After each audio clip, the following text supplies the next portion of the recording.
Did Cabral, number one, did she commit suicide? Was it an accident? Or is there a possibility it was foul play? Ano nangyari? Precisely why we conducted an extensive investigation is because the first part of the incident was bungled by the police. So we followed it up.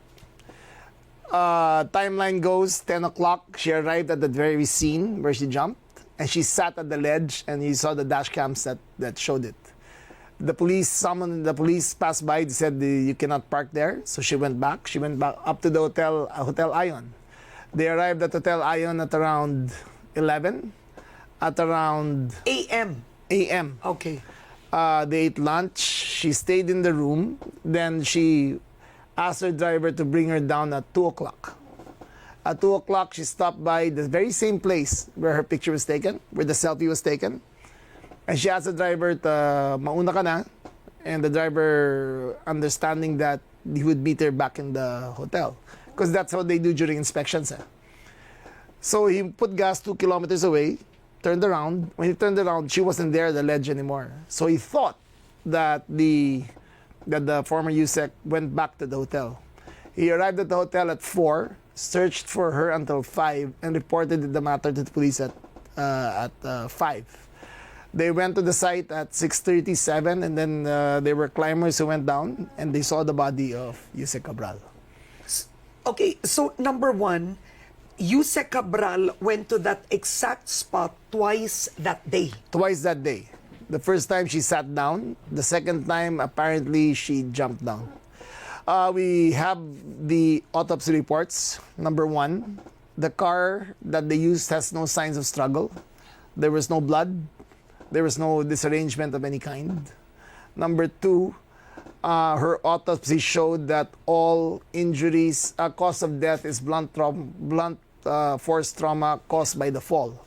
She has extensive damage on the right side of her face, at the rear of her head. Her ribs are crushed on the right side, and both ankles were broken and both hands were broken. Okay, I'm curious. Why did the driver take a selfie with his amo? That's going around social media. It was a bit odd. Did you speak to the driver? He did, but it seems that the conversation going to Baguio, she promised him to help him build a house. Okay, nangako siya. Nangako, so he was very happy. He was ambulant, he was happy. Said, may ito yung amo ko, di ba? Sige ba yung house? Pinangakuan siya. Pinangakuan siya. Okay, so kaya siya nag-selfie. Please have some water. Okay, so you've established, number one, it was not an accident. She committed... Nilaman to And that's warm water. Kakala. She committed suicide. Yes. All signs point to a suicide. Okay, what was her mental state? I mean, this is a woman who was in control. She was in control. Isipin mo the mental makeup to do that in the DPWH system. To a degree, she was calling politicians. O, di ba, magkano gusto mo ipasok sa NEP? And why, what mental state would she be in to do that? I think, I cannot speak for her, but in my supposition, I think it was the end of the line. I think the ICI investigation would have been next. I think the personalities involved in all of the transactions were pressuring her. I think she could live with the crime, with the commission of the crime, but she couldn't live with being caught. That's just my interpretation. Okay. Now, because all over social media, there are suspicions that it could have been a fake body, right? That's right. Yeah, because you know the story of Mary Ann Maslog, the businesswoman implicated in the 1998 textbook scam that's discussed. She faked her own death only to resurface last year alive That's and right. well. That's right. Because the initial police investigation was bungled. Yeah. Imagine he returned the phone. The chief of police returned the phone to the husband. Well, that's well and good because they thought it was an ordinary suicide. But that was Usec Cabral. It was a highly suspicious death. So I immediately ordered for an autopsy. Okay. The family refused. Yeah. But according to the rules of engaging in a crime scene, if the death is suspicious, the PNP has the power to mandate an autopsy. Okay. So that autopsy was meant to clarify there because I was so sure, ano yan, puro conspiracy theories na yan. Yeah. Diba? Yeah. So what did we find? Again, blunt force trauma, no gunshot to the head, no ligature marks to the neck, no skin cells under her nails. So there was no sign of struggle. Yeah. Furthermore, we looked at we traced her whereabouts. She went to the hotel and never left, never talked to anyone, and went down again. So all signs point that her intent was very clear. Could she have slipped? I cannot say that, but it doesn't show either. It doesn't show that because she fell head first. So a slip, you would have damaged Your knees. your legs, but both hands are broken, and her face hit first. So it could not have been a slip. I'm not a forensic pathologist, but ito nauna eh, diba? So it looks like it was really a deliberate fall. Oo. I'm curious, was she under any form of medication? She had medication, maintenance meds in her hotel room, but nothing for mental health. Okay. Now, speaking with the family, her husband, for example, did she indicate a form of depression? Was she speaking with them? In fact, the driver said that they were very happy going up. Bibili kita bahay. But that is the usual case of suicide patients. They don't show any manifestations, but in deep down inside, they're already resolved. The rule of thumb in suicide is that the lethality, the seriousness of intent is measured by the lethality of means. And The lethality of the means. yes. So those yung mga naghihiwa ganyan, call for attention lang eh. Oo, based on your experience. From This based on is very experience. personal Yes. point of view. Pero yung sa kanya, there is no way you could have survived that fall. Yeah. And it would have been instant. Okay. Do you now have the cell phone? Yes, I think the condition was when she is buried, we will get the cell phone. Okay, but how can you be certain that the family members do not erase anything? We can't, but there's a way of forensic analysis that you can get what was deleted. on the messages. Why don't they just surrender the cell phone? Can't you It's the confiscate same. that? The first time they didn't want to surrender the body, so we had to. Then today is the first working day, so the first day we can apply for a warrant. Okay, To secure so you everything. have to. We have to apply for a warrant because it was turned over to their possession already. That's why the chief of police of Tuba and the provincial director are going to be relieved because they didn't follow standard procedures in a crime scene. In an incident like that, you should immediately consider the crime scene. And I'm no expert. I just watch TV. So No, pero Secretary, so you are going to relieve, Yes. okay, Yes. the chief of police of Tuba, Yes. and the provincial director of Benguet. so dalawa, relieved. Yes. Pero hindi ba alam ng kapulisan natin to ang proseso? Ito, I'm just Exactly. curious. Exactly. We've been trying so hard to do all these things, but some of them take it for granted. How could you not know the name Cabral? Yeah. How could you not know? Even in the report, it said there, Usec Cabral. They knew who it was. They didn't just follow the normal police procedures. Oh, okay. So you need to apply for a warrant to recover the phone. Yes. And what about, for example, other devices, laptops, office, documents? All of that will be subject to the search warrant by the police. Okay. Now, Representative Leon Leviste said that I think he has files and documents from Cabral, no?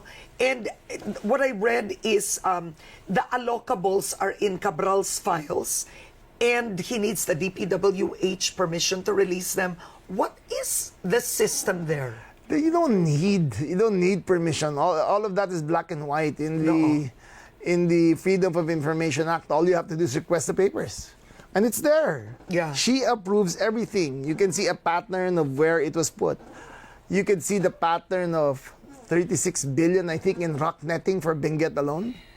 Over exactly where she jumped is where the rock netting that cost 4 times the amount of what it really cost. Are you serious? She up 4 times. No, but in that spot where she committed Yes. suicide, Yes. nandun yung rock Yes, netting on top of project. that, andun yung rock netting, which Mayor Magalong totally, and the President is totally disgusted with. Ang base price ng rock netting is 3,200 per square meter. They were charging 12,000. Yeah. Yeah. 12,000. No, but it means she is familiar with that spot. She is familiar. She goes to Baguio often. She was the beneficial owner of the Ion Hotel. Yeah. She would stay there often. She knew everything that's going on. Kumbaga, ang dami na niyang na-insert or mga proyekto sa Baguio. Sa Kasi Benguet area. sa Benguet, ang tanong ng tao yan eh. Who's going? Ang tanong lagi, bakit siya uupo doon? Yun ang tanong, ba't doon? Sila kasi gumawa nun eh. She's so familiar with the territory. If I'm not mistaken, the congressman in charge of Benguet was Eric Yap. Yeah. Oo. Who, ganito yan eh. Yung hotel, ang beneficial owner niyan ay ang tingin namin, si Usec Cabral. Because it is named after her very good friend. Okay? Who does not have the capacity to buy such a hotel. Okay, a man. Yes. Okay. Oo. Okay? And it was bought by the assistant of Eric Yap, who does not have the capacity to buy such a hotel either. Okay. So you must surmise that the beneficial owners of the source was Cabral, and then the one who purchased it was Mr. Yap. You have to know that Mr. Yap has this big estate, a very impressive estate in Benguet. Oh. It's like it's like you're in another country, and he built it, and it's fantastic, and he built it up. So he is a native of that area, or not a native, at least he is a congressman of that area, and he Okay. develops things there. All right. Okay. So for example, is the driver a person of interest at this point? Yes, he's been extensively interviewed. His cell phone is now being analyzed, but he seems to be clear and clean of everything. It seems that as of now. Okay. Now, let's talk about the Ion Hotel, no? The Ion Hotel. If she was the beneficial owner, with the preliminary investigations, did you discover any movement or change with the ownership or documents, anything? Yes, it was owned by her until 2025, sold to the best friend of Eric Yap. I think she bought it 2017, if I'm not mistaken. Oo. The owners, the nominees of the Ion Hotel claim that she has nothing to do with it. So we're gonna ask them, okay, if not, then prove that she doesn't have anything to do with it. Show us your records. Did you incur any debt to buy it? That's a couple of 100 billion. That's a 200-room hotel. So that's minimum 400 million to purchase, so 500 billion. Yeah. He does not have that capacity. He doesn't. We're gonna ask him to show the Do you have the boardroom. name of this person? Okay, wag na. Okay, all right. Okay. Basta ang nangyari, it was transferred or sold or bought by this individual, a man Yes. who does not have the capacity to buy. Yes. Okay, all right. And we checked. And he is close to Eric Yap. He is not close to Eric Yap. He sold it to someone very close to Eric Yap. So in between siya, he bought it, Yeah. may layering. Yes. And then he sold it to somebody close to Eric Yap. Okay. Yes, very close. So that asset is a very valuable asset. It used to be the Holiday Inn. So is it possible that Eric Yap owns the Ion? That's what we suspect. Because that transaction minimum is 500, I would say 700 million pesos. Yeah. For a 200 hotel room in Baguio. Yeah. So it's not spare change. Yeah. It's not spare change. We want to see the board resolutions of who signed it. Yeah. We want to see the board of directors meetings of who was there. We want to talk to the core secretaries. You can get to the bottom of it. You can see the money trail of where the amounts came from. Doon mo mamahanap yun eh. Diba? Okay, so that's one. Number two is, were you suspicious of the husband in any way only because he had said in the beginning, ako na nga nag-identify, asawa ko yan eh. Bakit pa kailangan ng autopsy? They didn't want an autopsy. They didn't want He one. said they just wanted to be together Christmas. Understandable. But how did you find the husband's behavior? Kind of strange because he was not in deep remorse or in grief. He was very straight to the point. Diba? Anak, ina yan ng mga anak ko. Diba? Ayaw niya ng autopsy. Pero hindi siya umiiyak, hindi siya... And so it raised a lot of red flags for us. What we know is that their relationship has been strained for a long time. Okay. And that but they've been living as man and wife. They've never separated. Okay. The other thing is, what about restitution or recovery of assets? No, so she has passed away, but there are rumors and talks she owns a house in Forbes Park, not one but two. These are still this is loose talk, right? Yes. Well, as per the ombudsman, there is no escape from her restitution despite her death. Okay. So they will still investigate the money trail. They will investigate the owner or the beneficial owner of the properties. If it is proven to be of ill-gotten wealth, then they will acquire the properties via civil fortitude. But is the DILG able to play a role in recovery at all? We can play our role as far as investigation. But it is the Ombudsman and the Department of Justice who will file the necessary cases for civil fortitude. So we assist them in investigation. Okay, so Secretary, would you consider the case of Cabral closed at this point? No, not by a thread. Not an ion of truth to that. Sorry for the pun. No, but go ahead. But no, her involvement in the flood control scam is as deep can get. She was Undersecretary for Planning for the last 8 years. She knew where every single centavo went into all these DPWH projects. Before the NEP is made, she is the one who submits it to the palace of what needs to be made. She knows everything. But if people think that all of that will disappear with her death, the files are there. It cannot hide. You cannot hide it. They know where she put the money. They know where she put the ghost projects. They know who benefited the most from the rock netting. Siya lahat yan eh. She approves it eh. Now, Secretary, do you think it is possible? I mean, it's hard right now because you can't see the phone. But could it be possible that she was threatened by different sectors? It could be politicians, it could be contractors, ang dami. Anything's possible. And that forced her. It's possible that she was threatened, but I think it was the end of the line for her. I think it was her decision all along. There was no signs of mental struggle on her part. She did not ask for security. She did not ask to be in witness protection. She did not? She did not. Like protection? No, she didn't ask. Unlike Usec Bernardo, who asked for, and Alcantara, who asked for witness protection. She never did. So, that alone, if there was a threat and you were concerned, of course you would go for witness protection, diba? Yeah. She never applied. So, that alone tells you that she was on her own. Okay. So, number one, today you are going to ask the court for, is it a search warrant? Is that the right term? Yes, a search warrant. For her phone. For her phone Devices. And her gadgets, her devices. Yes. And her files. And her files. The family has to surrender that. Yes. Yes. Okay, that's number one. Now, let's move on to flood control, right?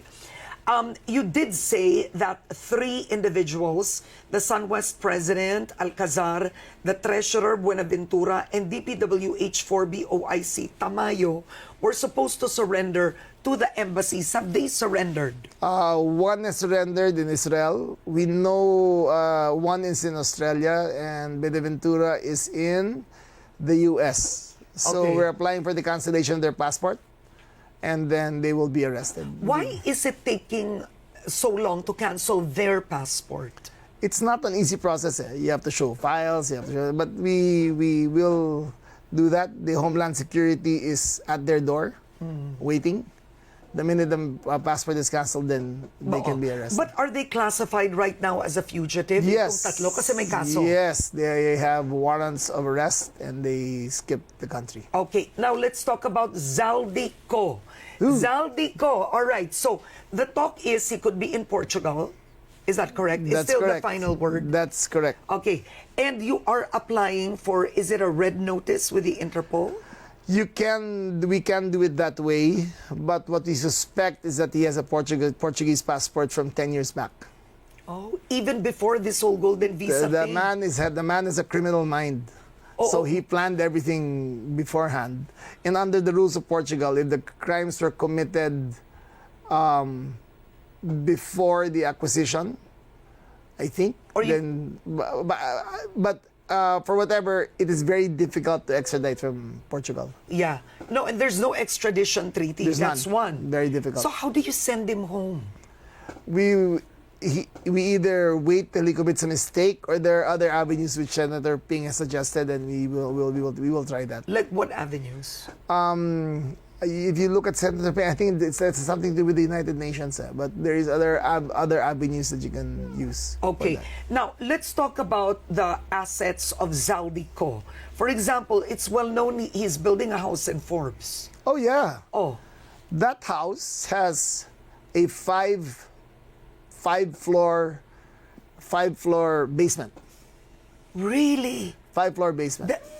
Do you know the street? I mean, I've seen it from the outside. I can't remember. It might be defiled, but it's quite known by the association. Yes, It's Zaldy it has a house. 5-floor basement. We talked to the workers, and it's not for cars. It's for what? Money, Really? because fire goes upwards. So all the money was supposed to be put below. Because the money that he had, there was no way you could deposit it in Philippine banks. Yeah. There's no way. So they would have kept it in cash in the basements. That was the plan. Or we see no other rational reason for you to put 5 floors of basement in Forbes Park.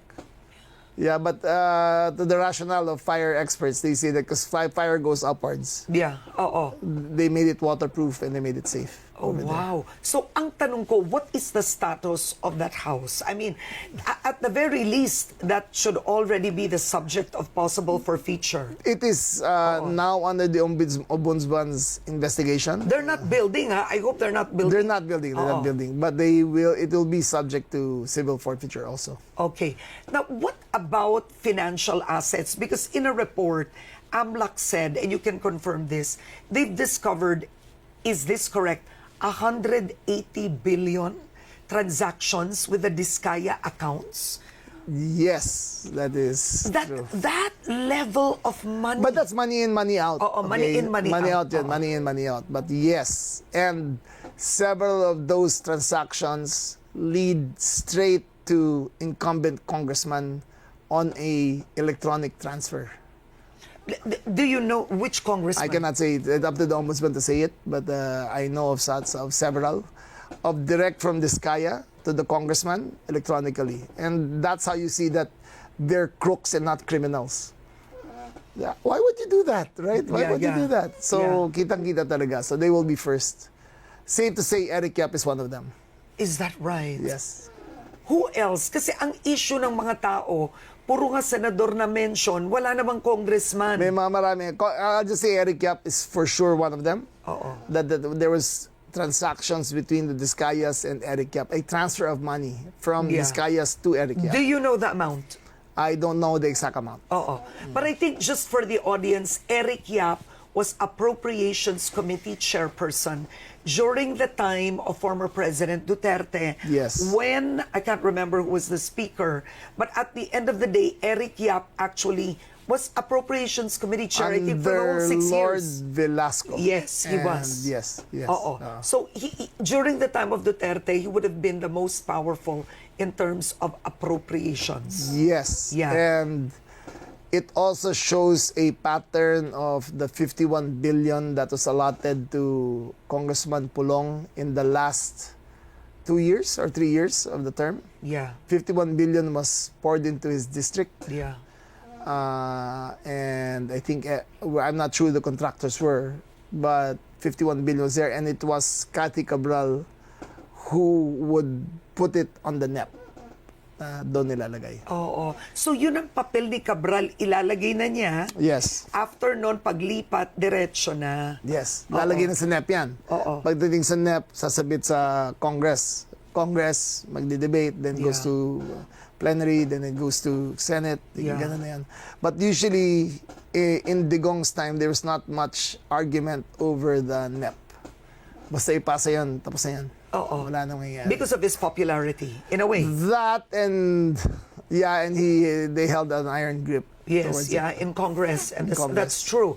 That's true. So it's fair to say Cathy Cabral, frankly, is more powerful than legislators because she crossed to administrations. Oh, yeah. Duterte to Marcos. Not only powerful, far wealthier than the speaker, far wealthier than all of them. Because she had their fingers dipped in every cookie jar.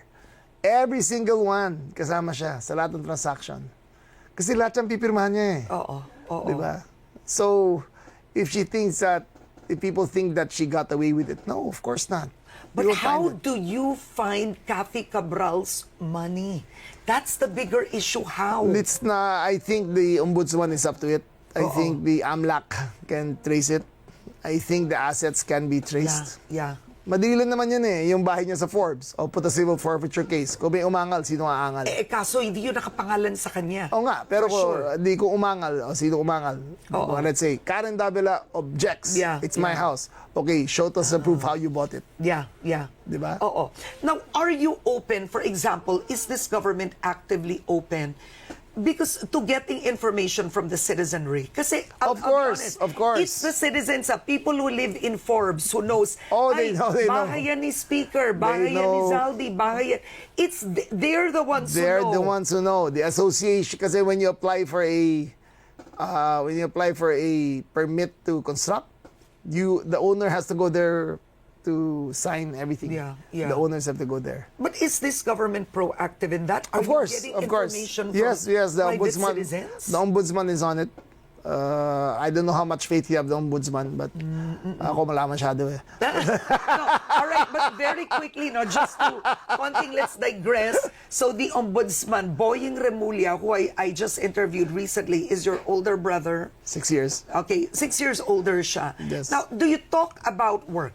I mean, Of course, all the time. but like do you ask him about cases that are All the time. All the time. All the time. All right, and what are the boundaries? Are there boundaries or none? There are boundaries of what I can divulge, but there are no boundaries between the two of us. Okay, but there are boundaries of what he can divulge to. Also, because it might impinge on his investigation. So you talk about work, but certain boundaries. Yes. Okay, now, there's been a lot of criticism that your brother is, of course, the first politician to become ombudsman. Is he? No. He is. Si Gonzales, di ba, was also a politician? Wasn't he? Or his children were politicians. Yeah. So he's That's technically the first. Oh, I didn't know that. Yeah, and he is, I think, just the second cabinet secretary to be. No? To be I didn't know ombudsman. that either. Yeah. Okay. So there's criticism that essentially, with the vast powers of the ombudsman, here is Boying Remulla that has interests. I mean, Senator Amy Marcos didn't want him to be ombudsman, several others. So, what do you think of that? Given that, your bailiwick is Cavite, Bong Revilla might be arrested. Isn't there a conflict of interest? Judge him from his work. Don't judge him for what he has yet to show. In the end, I think his integrity will carry this through. I think that he is filterless when it comes to who he wants to prosecute. No one interferes with him, not even the president doesn't interfere with him. The only instructions I heard were go where the evidence leads. Okay. So, dun lang. But let's talk about your Upsilon, right? Yes. Your Upsilon. Yes. You were the president of Upsilon. No, I was not. I was not. Boying was. Boying was. Okay, and I'm talking about this just for our viewers because to be transparent, Secretary Remulla and I were in the University of the Philippines Yes. together. Heartthrob. No. But the point is, you were older. College. You were older. Hindi tanda ka sa akin And the reason this is important, and I don't mean to lighten the conversation just for our audience at this point, is Martin Romualdez was also observed. Yes, This is where I'm leading. And there is a lack of trust. In other words, will the Remullas touch the speaker considering you are fraternity brothers? So was Ninoy, so was McCoy, so was Doy, so was Joker.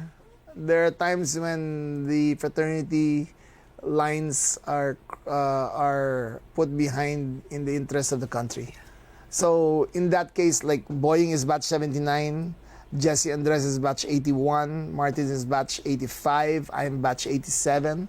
There is no question of who our loyalty lies to. It is always to the country. Yeah, because that's the question now.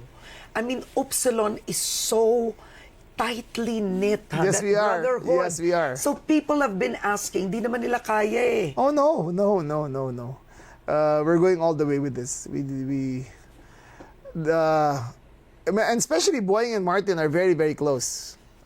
He entered when Boying was head of the fraternity. So tawag doon anak eh. Oo. Anak niya si Martin. Sa fraternity. Sa fraternity. But they haven't talked. They haven't talked since this began. Boying has avoided any conversation with him. There are no favors to be asked. Nothing. Even his lawyers are Upsilonians and they cannot approach the ombudsman to fix anything. Okay. Now, let's move on to the Discayas muna tayo, no? So, other contractors. Right now, si Sara Discaya ang naka-detain, diba? Yes. Ang tanong, what about Curly Discaya? Curly Discaya is also detained.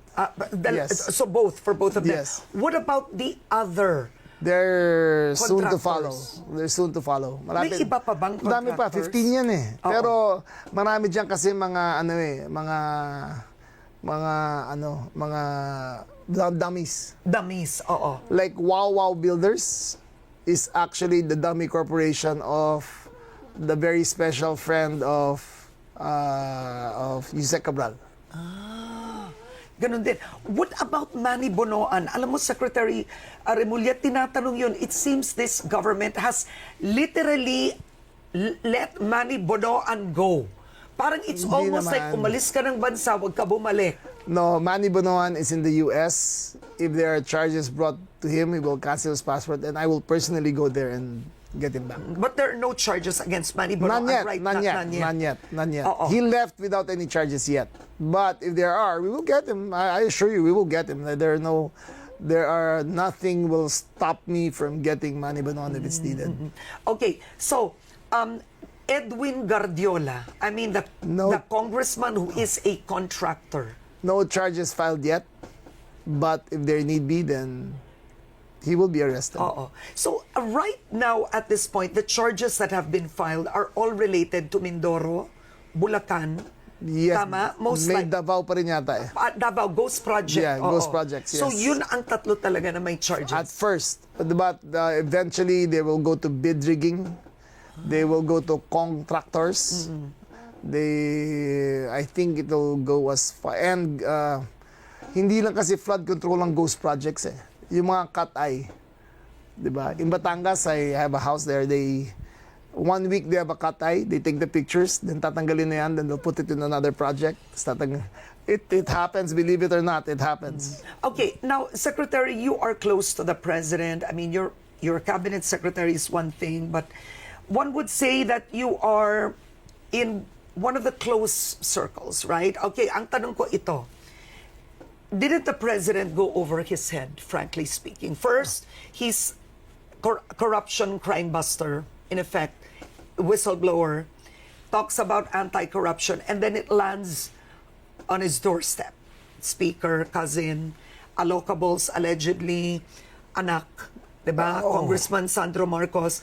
I mean, should he have gone this direction? I mean, this is like There was no choice. There was no choice. It went too far.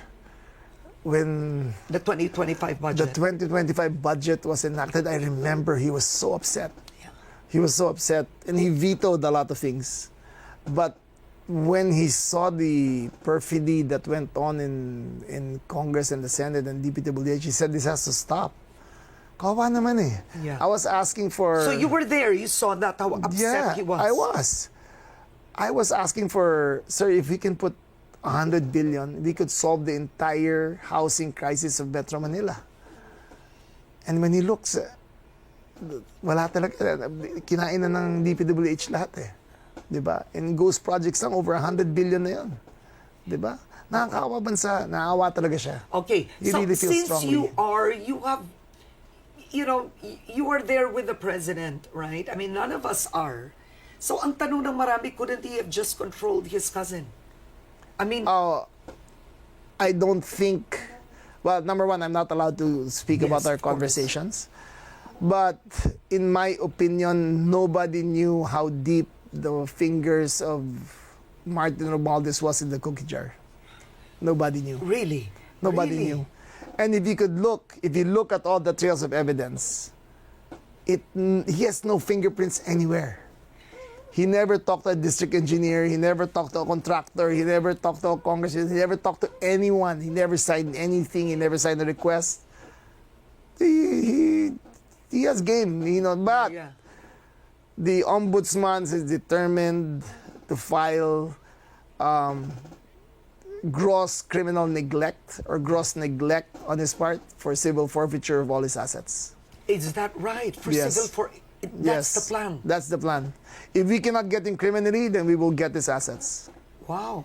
So it's like Al Capone, if you can't get him in that way, you have to file charges Yeah. in another way. Tax evasion yun eh, if I remember. But- Maraming ganon. Oo. Yes. So is that confirmed that with Martin, the ombudsman is gonna file a case and civil forfeiture? Yun talaga. Yes. Ayun talaga. But paano nyo huhulihin yung mga bagay na ito, it's under a law firm, it's under a corporation. It's not as complicated as you think. In the many veils of corporate transactions, you can go through the layers with forensic accountants and they can see where it came from. But does the president have the stomach for this? I'm sure. He said, go where the evidence leads. That's the only thing he keeps on telling us. This is family. He's never stopped us, so I guess he does have the stomach. He's never stopped us from going after anyone. These people were all under the president's tent in the 22 elections. These people, in one way or another, helped him politically.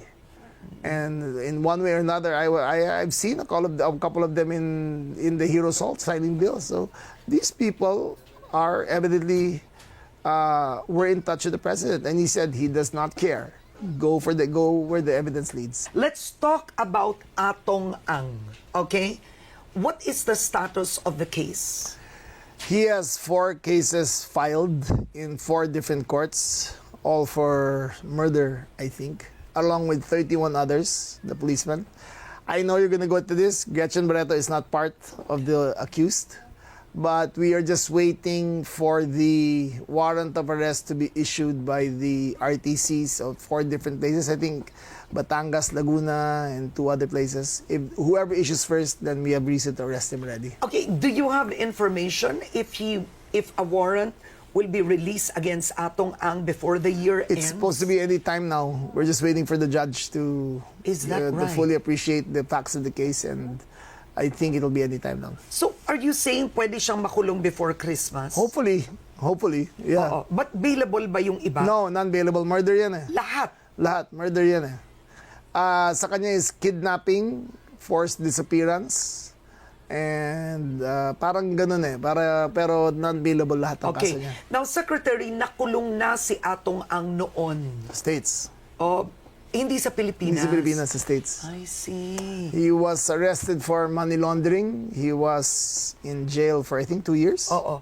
Kasi ang tanong ko, kung ako si Atong Ang at nakulong na ako, bakit ako magpapakulong ulit?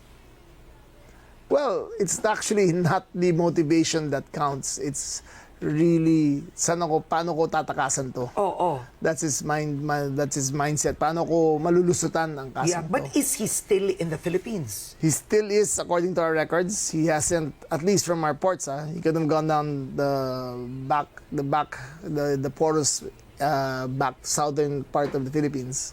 But as of now, he's still here. But you don't know that.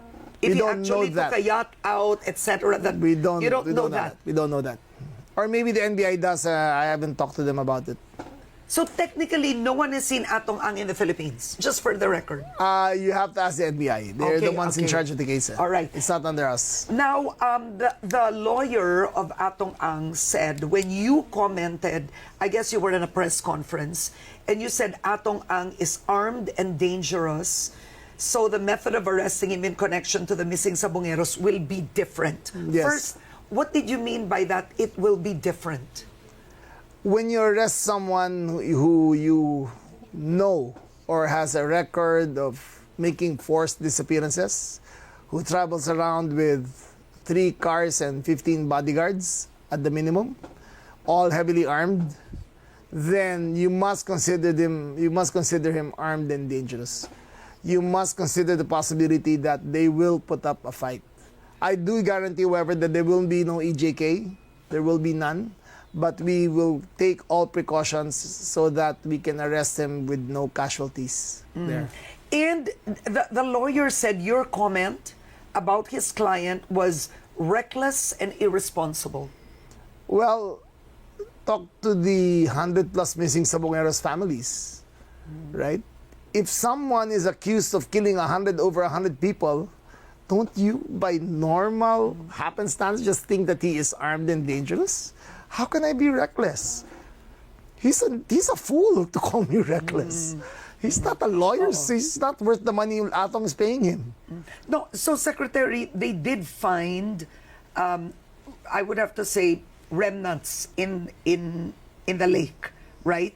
But how is there any way to connect that they are actually the missing Sabongeros? We don't have that yet. What we've seen is CCTVs of videotapes, CCTVs of his people enforcing an arrest of someone, his videos of someone confessing, and a star witness who links everything on how it was done, why it was done, where they, and who did it. Is it the same star witness? Yes, it is.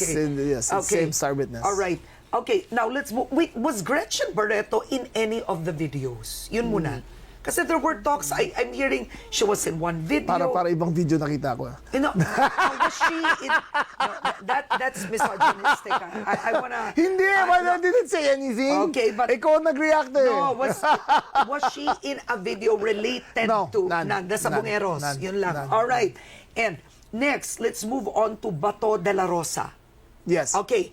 Is there really a warrant? Ano yung totoo? There's none. Okay. So there's none. I'm saying there's none. None that I know of. God. So why all this? I mean... But there might be. Magkaiba yun eh, di ba? Magkaiba yung there's Because none. he has not been showing up in the Senate. I know. For fear. I reached out through his friends. I said, there's no warrant. Why do you have to be worried? Yeah, you did. Yes, I reached out. There's Yeah. no warrant. And he's been gone for a month. I don't know why. But there might be. No, serious na to. Well, look, And you haven't seen a warrant? The ombudsman hasn't seen a warrant? Wala. I don't know about the ombudsman. Okay. Okay, I can only speak for myself. Okay, the Philippines does not have relations with the ICI. Yeah. ICC. ICC. The ICC. The only person who is vocally, who is vocally insistent that there is one, is Senator Sonny Trillanes. Okay. He's the one who says that ito na. And then maybe Attorney Conti, maybe I think their warrants are about to come out. No. So I want to ask you, how did, because you are criticized heavily for this, you and the administration, how did Duterte's warrant look like? Did you actually see it? I saw it. I saw it. Okay. I saw it. And it said there, it was a red notice issued by the ICI to effect the arrest of Rodrigo Duterte. Okay, issued by the ICC. ICC. ICI is ours. ICC. So there was. There was. Kasi you were criticized for that. That there was no warrant? No, pro Duterte legislators were saying hindi naman naka-red notice. There was a red notice. In fact, I received it personally. kinasuhan ka, And we have been absolved. Okay. There was a red notice. I'm 100% sure of it. It arrived at the electronic copy arrived at my cell phone at 3:30 in the morning. I informed the president at 6:30 in the morning, and the decision to arrest him was somewhere there. Okay, because if there was an arrest warrant against Bato, it would be the same. Could that be? No, No. because the Supreme Court came out with their new rules for effecting a warrant of arrest. So the new rules, how would it change for Bato? I think he will be given a chance to be heard in the local courts first, Okay. whether or not the warrant is valid. Okay. But I will have to check again the new rulings of the Supreme Court about effecting arrest. But one thing for sure, wala pang warrant of arrest laban kay Bato de la Rosa. Wala See, pa this for akong the- nakikita. Nothing has been transmitted to the DFA. Nothing has been transmitted to the DOJ. Nothing has been transmitted to the PNP. As Okay. far as that, I can confirm. All right. Now, another thing before we go, so just to update the viewers, number one, no arrest warrant against Bato. None yet. None yet as of today. Our topic is only As of today, today. yes. Secretary Remulla, you are waiting for either of the 4 RTCs to issue an arrest warrant against Atong Ang. Yes. Okay, hopefully you are wishing today or this week. Hopefully today. Okay. Yes. And you are going to ask the court for a search warrant with Kathy Cabral's documents, yes, devices, etc. yes. Okay, so there are 2 major things happening today for you. Now, my last question before we go, because we're on overtime almost. Already? Is, Okay. is there a possibility that you will run for president? Oh my God, where did that in come from? 2028? That was a curveball. Because you are a name that is being mentioned as a possible candidate of this administration. I mean, I'll be honest, there's Cavite, so that's a bailiwick. You're a cabinet secretary, you're quite visible. They have no candidate as of now. So is that a possibility on your end? This is the 3rd time I've been asked in 1 week, and I always give the same answer. In 1998, then Governor Bongbong Marcos was asked, "Do you want to become president?" And he said, "Of course. All governors want to become president." Because you know how to govern. And those who deny are lying. But Sinabi niya yun? Sinabi niya yun. I think Channel 7 was the one who interviewed him. Okay. But I'm not governor, so that doesn't apply to me. So But you were governor. I was governor. Exactly. Yes. Same thing applies to you. Hello. You were governor for 3 terms. 4. Yes, in 4 Cavite. terms. Oh. Yes. I mean, seriously. You were never congressman. Never. Oo, that legislating is not your cup of tea. Not my cup of tea. Oo, mayor ka Buti na talaga lang. in governor. No, I was never governor. I was board member, vice governor, governor. Okay, all right. And mayor? I was never mayor. And never ka nag-mayor? No, never So it's mayor. really provincial ang level? Yes. Okay, so are you open to running? It's a possibility. Okay, what No factors? conclusion yet, but it's a possibility. Okay, but what are the factors that you would want to see before considering it? Well, number 1, of course, is my wife, if she totally Okay, agrees so that's far. fine. Number 2, the country. For me, the country has to be solidly behind. It has to be a dichotomy of candidates. It has to be a one-on-one fight. It should not be a one-on-one? It should be. It should be. It should be. So like you against Sara Duterte? No, whoever it is, it's not me. It can be mas Vince. mahirap It yun? can be Vince. It can be Okay. anyone. It can be Cheese, but it has to be a one-on-one. How could it be cheese? But whoever are the usual suspects who No, want of to the run. cabinet kasi ito. How could it be cheese at this point with Okay. with the accusations? I But mean, also, seriously. but whoever- so either you and Vince. It should be a one-on-one fight. Oh, you believe that? I think it should be a dichotomy between the Philippines will have to choose between one version of how to govern and one version of the truth. The Philippines has to choose a common future that they think is believable, and they have to show a contrast between the 2 candidates, and I think that's important. All right. On that note, so we'll see when the day comes. We'll see there. We'll see that.